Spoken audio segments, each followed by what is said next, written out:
Countdown for blast off. X minus 5, 4, 3, 2, X minus 1, fire. Hello.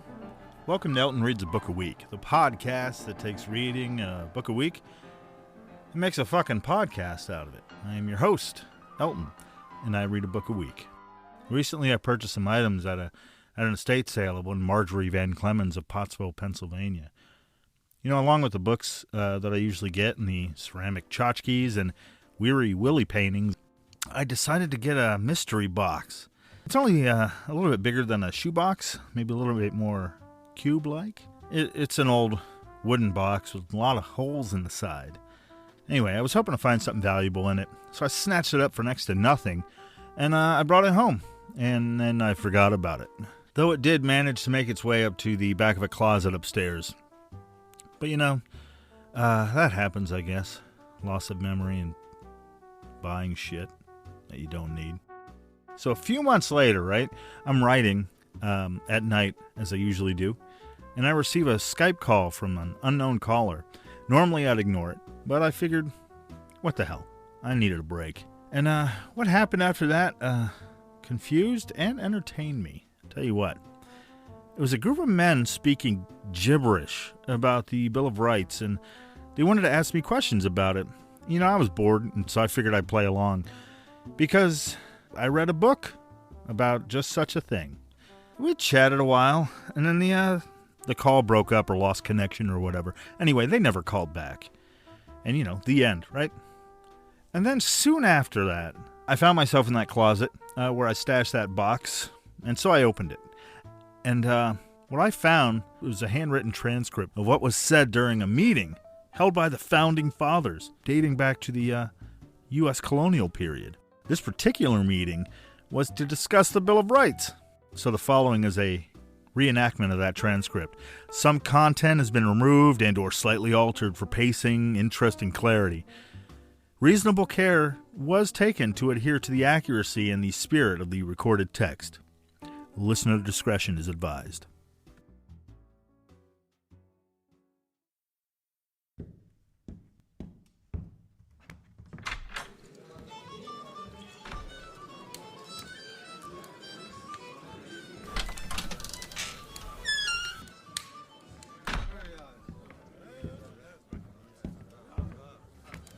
Gentlemen, we're gathered here at the Francis to deliberate a Bill of Rights for inclusion in the recently ratified Constitution and any concerns therein.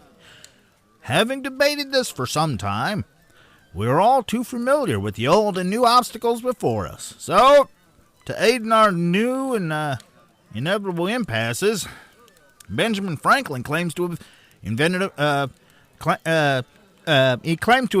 a machine that will help us better understand our dilemmas. I, Thomas Jefferson, will act as an unofficial moderator for these proceedings, acting only to keep the discussion moving forward, as it would take 1,000 years otherwise. Why? Again, I'd like it noted. Why do we need a Bill of Rights at all? Gentlemen, please. This is why we brought the hemp. It allows us to listen and deliberate ideas, expound on their nuance, and tolerate their inevitable frustrations we're sure to encounter, like the kind Madison here is sure to invoke constantly. So smoke up among you, gentle sirs. Speak your mind, Madison, yet again. Gents, allow me to amaze you with my infallible genius by quoting someone who agrees with me but is surely only a quarter as smart. James Wilbur. Get on with it, Madison. Very well. A bill annexed to a constitution is an enumeration of the powers reserved. The consequence is that an imperfect enumeration would throw all implied power into the scale of the government, and the rights of the people would be rendered incomplete, and vice versa. Interesting, James.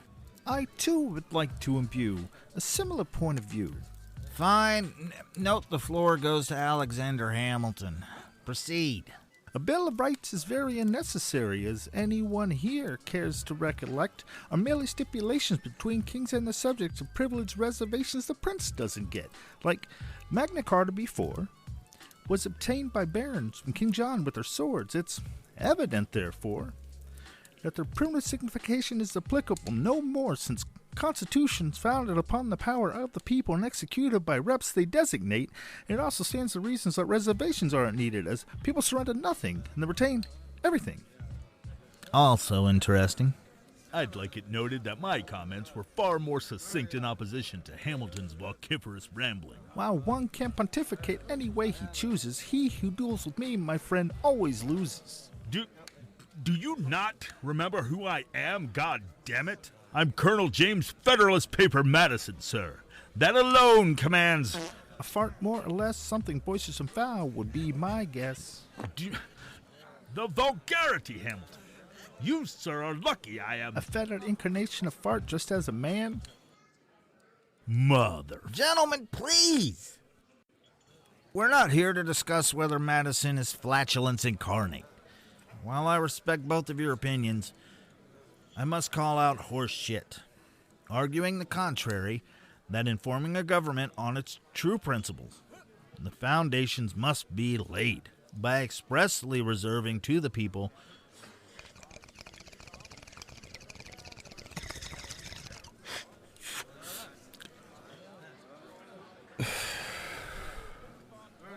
their essential rights. I, too, would like to add, May it be recognized that John Jay wishes to have his say. A waste of time, Jay. The most learned authority has already spoken on the subject. We shall move on. most learned? James fucking Madison. Now, she surely must be. That's hard. That's hardly a valid reason. Nor are you the. Nor are you the definitive. I too help lay out. Therefore. Sorry, did I interrupt? Actually, I was counter arguing Madison. You've interrupted nothing, Franklin. Come on, bring that contraption to the table. What is it? It looks like nothing more than a jack-in-the-box. That's because it is a jack-in-the-box, Jefferson. A jack-in-the-box, I've added a few mechanisms to change the inner workings, though essentially short of the holes added to the side panel, it's housed in a jack-in-the-box, but has little more relation than that. Oh, I see. And what does this device do? From what I've been able to surmise, when the box is wound and an inquiry is spoken into the holes in the side of the box, it opens up a communication link which contacts someone in the future holding the relevant information to answer your query. That's impossible. The future, you say? You must be joking. I'm completely serious, Thomas. Yes, I believe it creates an intertemporal communicative connection to the information by casting out a net of sorts, which gathers up and brings back the most relevant informational source. Kind of an internet, so to speak, or so I'm calling it. So, by cranking the handle on the side there, activating this internet, and speaking a question into the box, then what happens? A clown or something jumps out with the information? What? That's absurd. No. A disembodied voice issues from the box with the relevant information, with which you can communicate back and forth with until your questioning is satisfied. You're mad, Franklin. That's preposterous. Ghost voices from the future, Franklin? You're putting us on. I'm inclined to believe you, honestly. Even with the testing, I can say that I'm still a little perplexed. And the only information I've gathered from the box is still unconfirmed. How so, Franklin? Well, naturally, when I asked a question of the box, I used someone I knew as the subject of the search, as I was frankly too scared to learn anything of my future self, so I inquired about someone else. Who, Ben? Well, you. And that's the source of the confusion and unconfirmed information. as what was told to me made no sense. I inquired about the latest news of one Thomas Jefferson, and whereby a voice came from the box, answering my inquiry. At least I think it did. The voice was that of a student attending university. He was, and I quote, high and trolling comment sections at the time. What that is, I couldn't tell you. Still, there was a voice, and the connection to him, though only brief, he did give me information that I assume was relevant to my question. It was a strange bit of information, something I couldn't confirm until now, I suppose. My work as a statesman, I assume, or perhaps my work in legality would have... No.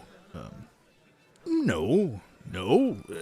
About illegitimate children with a slave woman named... Crank up the box, Franklin. I'm sorry? Crank up the damn box! Right.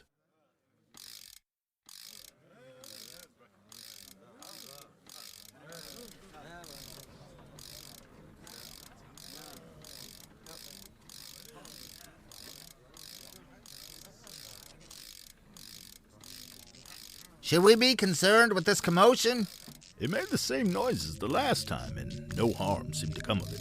How about irretrievably damaging the natural flow of time, perhaps disturbing future events in a cascade of ever more chaotic sequences, increasing in volatility, that it eventually ends in the destruction of mankind, and in turn, the world?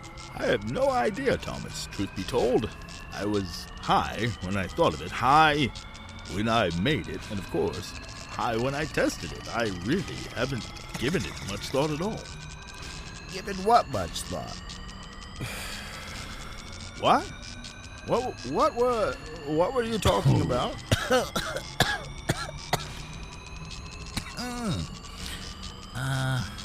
I don't remember.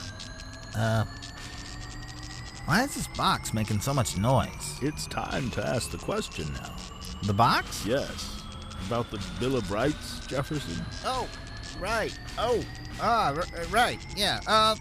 What are the opposing viewpoints regarding the Bill of Rights?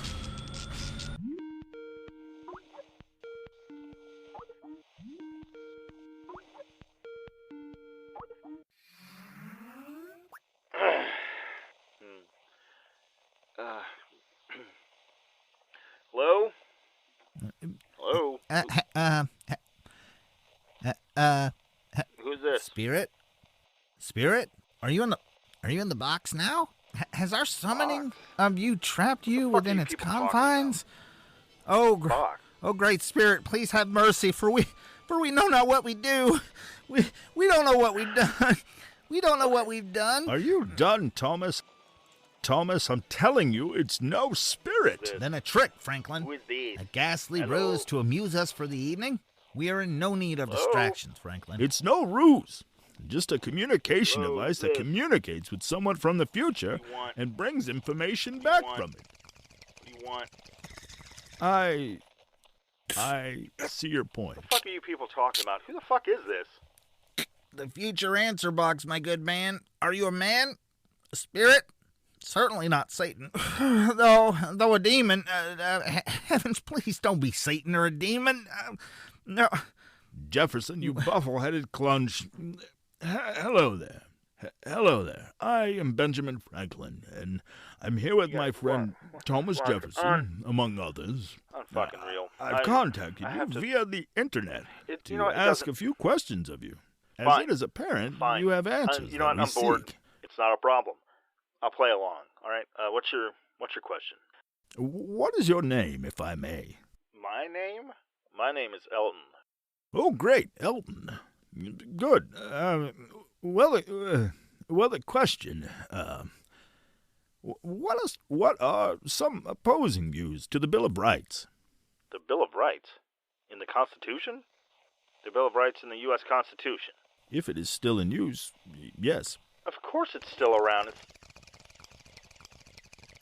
It's the basis of the U.S. government. Great! It still exists in the future. Is that a fucking bong I hear? Bong? I'm not familiar with the term, I'm afraid. Nice anachronism dodge. Really playing up this Founding Fathers thing, huh? And you're high. So, I mean, it's making more sense all the time. Hi, that's the second time I've heard that term. Second time. Are you smoking weed? Weed? Yeah, weed. 420, ganja, cannabis, chronic, hemp. Oh, hemp. Yes. Why? Well, high means you've smoked enough to become, you can't think clearly. You're, I guess, intoxicated. It doesn't, you know what? It doesn't fucking matter, Benny boy. So yeah, let's get back to the Bill of Rights exist. Okay, actually, it's weird. I just finished reading a book about opposing viewpoints to the Bill of Rights, like this week. Franklin, it seems your internet works. So it would seem. A book, you say? A book you wrote, perhaps? No, I didn't write it. Did I write the book? If it's of any importance, I'm sure I did. The author isn't important. I guess it's not important. I don't know. It doesn't. It was written for the American History series by Greenhaven Press. I think it's more of a collection of writings instead of a single author, so to speak. Must be one of Jay's works. Madison? Quiet, Madison. This collection of writings that give an opposing view to the rights, what do they say? It's actually a collection of views for multiple amendments in the Bill of Rights, both for and against them. I guess it's more for debatable amendments, I guess, and how they interpret their meanings. Like, for instance, regarding the freedom of speech, freedom of the press, and whether they should be liable and accountable for so-called seditious writing and such. George Hay said this regarding the sedition bill. Much of the sedition bill, as relates to printed libels, is expressly forbidden by the Constitution. Like the words freedom of the press, like most other words, have a meaning, a clear, precise, and definite meaning, which the times require. They should be unequivocally ascertained. To ascertain what freedom of the press is, we have only to ascertain what freedom itself is, for surely it will be conceded that freedom applied to one subject means the same as freedom applied to another subject.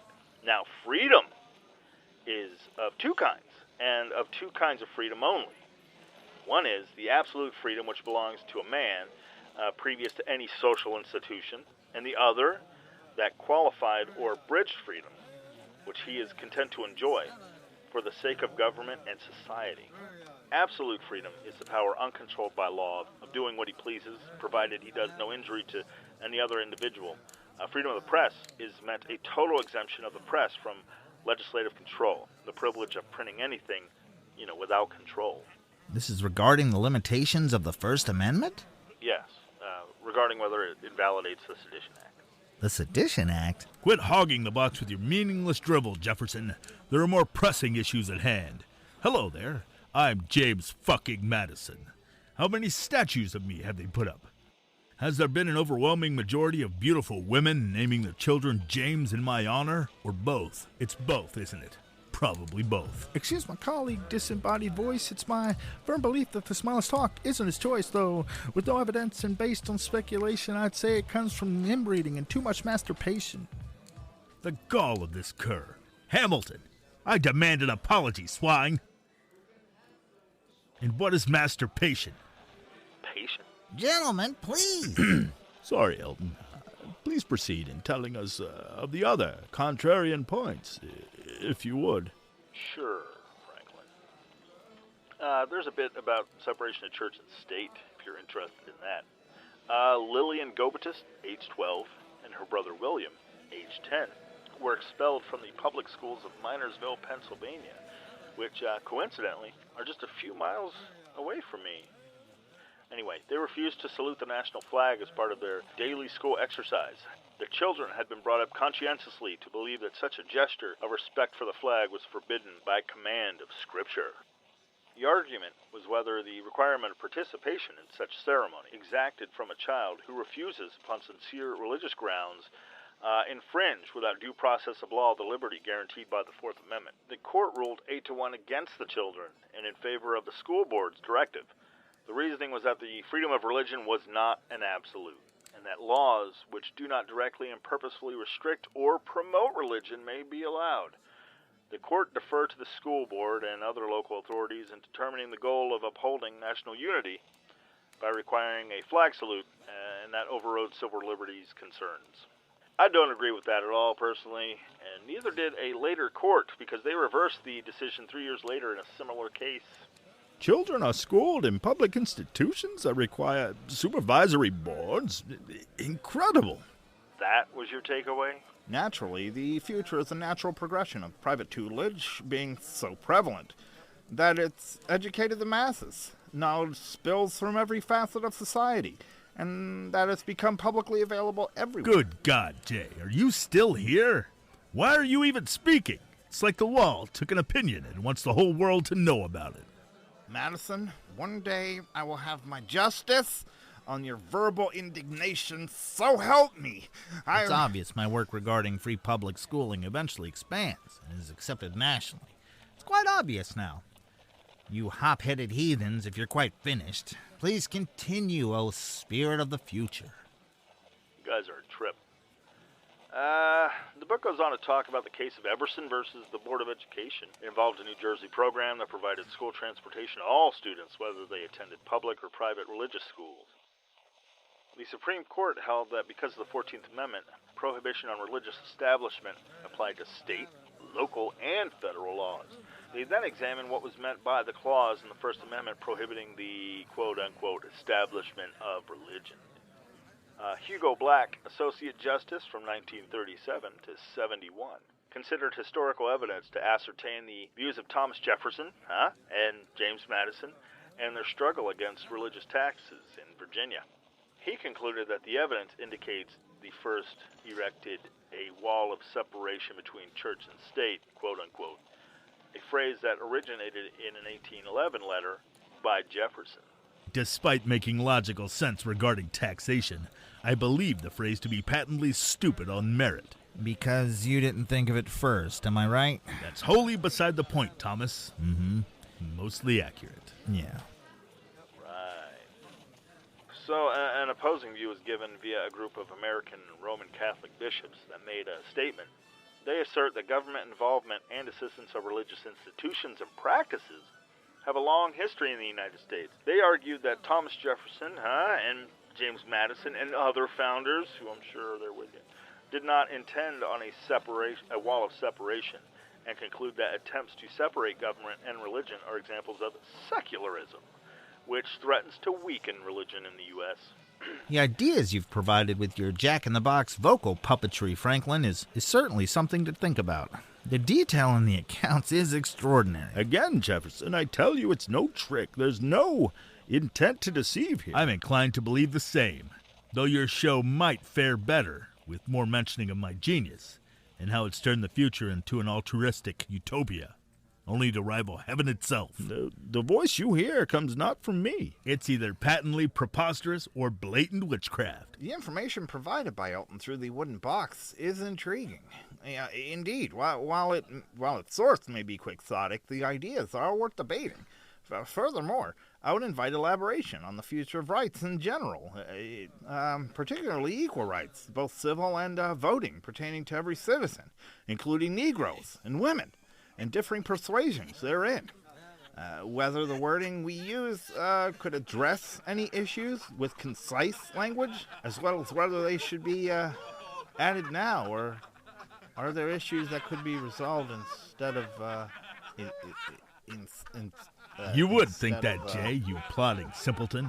Rights are for people, not things. I request that be stricken from the record, Hancock. I further propose that henceforth John Jay be relegated to the least recognized member of the founding fathers of the United States Colonial Smoke and Toke Club, and or powdered wig pimp anonymous chapter of the Continental Congress.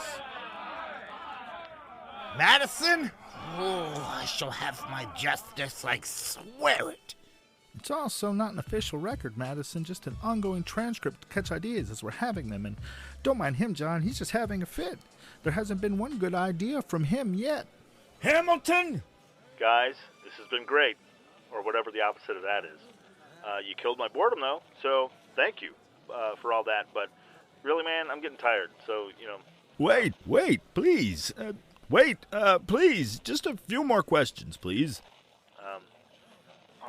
All right, sure, why not? Fantastic. Fine. The question Go ahead. I have is, at this point, has it been deemed necessary to alter or, possibly revoke the Bill of Rights we eventually agree upon? Like suspend them? Sure. There are arguments both for and against whether the Bill of Rights can be restricted by anybody. Anybody voted into power by the people, that is. An elected representative restricting the rights of the citizenry? That flies in the face of all we've set out to do. We have no idea of the crisis that motivated such an extreme decision, such as that. The speculation makes for poor verdicts, Thomas. Quiet, Jay. You sound as stupid as you did a minute ago. Pay them no mind. If you would be kind enough to continue, Elton, I think the information you provide would be most helpful. You guys are way too into this Founding Fathers thing, man. I'm telling you. It's not sexual, is it? I mean, I know some folks dress up, which is fine. I mean, it's not my business. To each his own, man. Whatever. Hey, whatever. President Lincoln argued in favor of being able to suspend them. Rights, that is. That the inherent power of the executive justifies using whatever measures are necessary to protect national security at a time of crisis. He also asserted that his actions would do no permanent harm to the liberties protected under the Constitution and the Bill of Rights. This was in response to a group from Albany, New York, that offered general support of the war. They decried the civil liberties violations of arresting and detaining thousands of suspected enemy sympathizers, suppressing their constitutional rights, including habeas corpus, which is a constitutional provision, as you know, forbidding unlawful detention, and the procedural rights guaranteed in the 5th through the 8th Amendments of the Bill of Rights. Associate Justice David Davis wrote an opinion that the Constitution of the U.S. is a law for rulers and people equally, in war and peace, and covers with the shield of its protection all classes of men, at all times, and under all circumstances, which basically stated that the president had violated individual rights laid out and guaranteed by the Bill of Rights and had no authority to try people in military court, which he did. Unless it's during war, and only when regular courts were not functioning. It's diabolical that the president, elected by the people, would ever see fit to steal away the rights of the very citizens that voted him into office. Speculation makes... we have no idea of the crisis that may have motivated... John Jay, it's like you've reached into the heart of a lively discussion and tranquilized it. I swear, the very sound of your voice is a cure for the illness of intelligence. Madison! Justice, Madison. Justice. Quiet. All right. It goes on to discuss the limiting of speech by governing bodies when the Smith Act, the first peacetime sedition act, since the last one. Do tell, Elton. Well, all right. It was decided by the Supreme Court that Congress could determine that some ideas, such as advocating for communism, they were so inherently dangerous that prohibiting their expression is justified and could be restricted. Communism? That seems to portend a state-recognized act of flagrant group fornication, yes? Wow. Have you lost your mind, James? What else could it be, Magic Box Man? Not that. Has the future become overly obsessed with shooting twixt wind and water? Perhaps riding below the crupper, dancing the Papian jig? What? It's an honest question to where the burgeoning country we've established is heading. Thank you. A question of depravity and loss of moral fortitude, you mean, you degenerate, perverted fiend? I don't know what any of that shit means. Guys, Forgive him, Spirit, for his limited knowledge of the above. Madison's education is limited to self-love.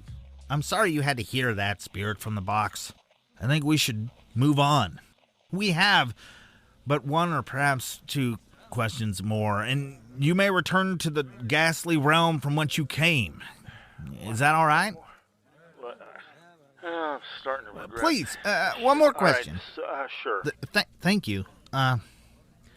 One more. You mentioned the issue of privacy. What does your tome infer about? What does your tome infer about that? Tome, huh? Nice. regarding privacy, Hugo Black, an Associate Justice of the Supreme Court, 1937 to 1971, stated that a constitutional right to privacy isn't a constitutional provision, nor are there provisions forbidding any law ever to be passed which might abridge the privacy of individuals. There are, he said, guarantees in certain specific constitutional provisions which are designed in part to protect privacy at certain times and places with respect to certain activities. His was a dissenting argument in a case that ruled the law violated the defendant's right to privacy, implied in the First, Fourth, Fifth, and Ninth Amendments of the Bill of Rights. Look, today the Bill of Rights is celebrated and disputed. Centuries after the ratification, they remain the subject of controversy and compelling interest for millions. In attempting to understand and apply the Bill of Rights, a lot of Supreme Court justices, judges, political leaders, legal philosophers, and others have looked at its history. Some argue that the quote-unquote original intent of the writers should be the primary guide to applying them, while others criticize that approach by saying the Constitution is a living document, meant to change to be relevant to a changing American society. All in all, it's Americans who, by their beliefs and actions, determine the value of the Bill of Rights. Judge Learned Hand, who served 50 years on the bench, said, "Liberty lies in the hearts of men and women. When it dies there, no constitution, no law, no court can save it. No constitution, no law, no court can even do much to help it." I hope this helps you, gentlemen. For now, however, I take my leave of you. I'm off to Maldy knife juggle, paper mache, and let's face it, probably choke my chicken. Why would you choke your chicken? You used up your last question already, Jefferson. Tonight, gentlemen, I bid you adieu. Don't revolutionary cosplay too much, or you might grow powdered wigs on your hands. That was a good one.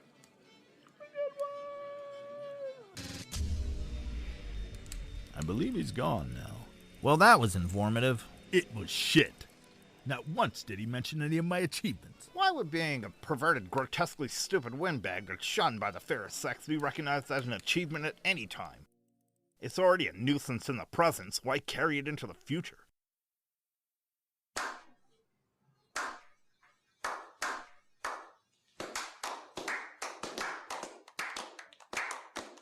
John, so help me. Justice! Okay, gents, I think we have a lot of work ahead of us.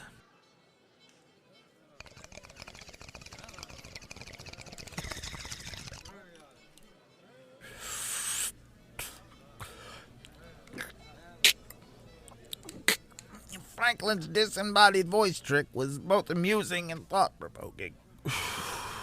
Perhaps it's best we take our leave, rest, and rejoin with clearer heads to rectify the task still before us, the Bill of Rights. You're saying you're too high to do it now. Definitely, yes. Gentlemen,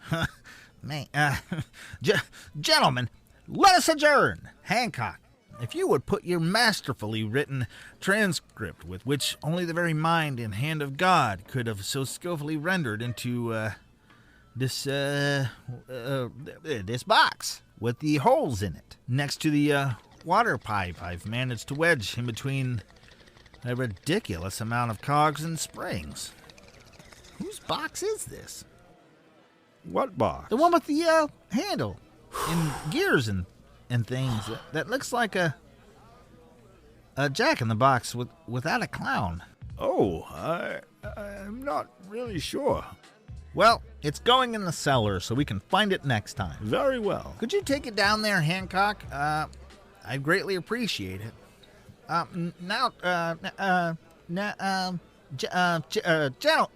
Gentlemen, perhaps we should enjoy a meal of ham. Oh, and venison. Bacon and fowl? Oh, pigeon of some sort.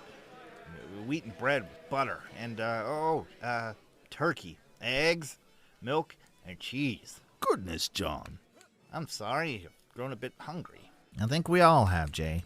For once, I'm in agreement with Mr. J. We should have all of what he said. All of it. Now. I'll inquire with the owner as to what is available. Damn it! Hancock, stop writing and put the box in the cellar. And gingerbread, too. Gingerbread. Gingerbread's so great. I hope you enjoyed this episode of Elton Reads a Book a Week. You can subscribe to it on Google Play and iTunes and get them downloaded automatically whenever you get your, bulk of podcasts. You can find this podcast on SoundCloud, too. SoundCloud.com/Elton Reads a Book a Week. You can contribute to the podcast if you want by visiting patreon.com/Elton Reads a Book a Week. Everything contributed is put right back into the podcast, so you will actually be a direct factor in this process. You will help create this show. You will be part of it. You can also visit facebook.com/Elton Reads Too Much and chastise me there by liking the page and getting updates on new episodes and daily posts about all sorts of stupid, interesting things related to this podcast. You can also follow me, on Twitter. It's, at Elton Reads a Lot. So, thank you again for listening. As always, I really do appreciate it. So really, sincerely, thank you. Oh, and if you could, read a book, will you? Don't let them die out, all right? Thanks. Bye.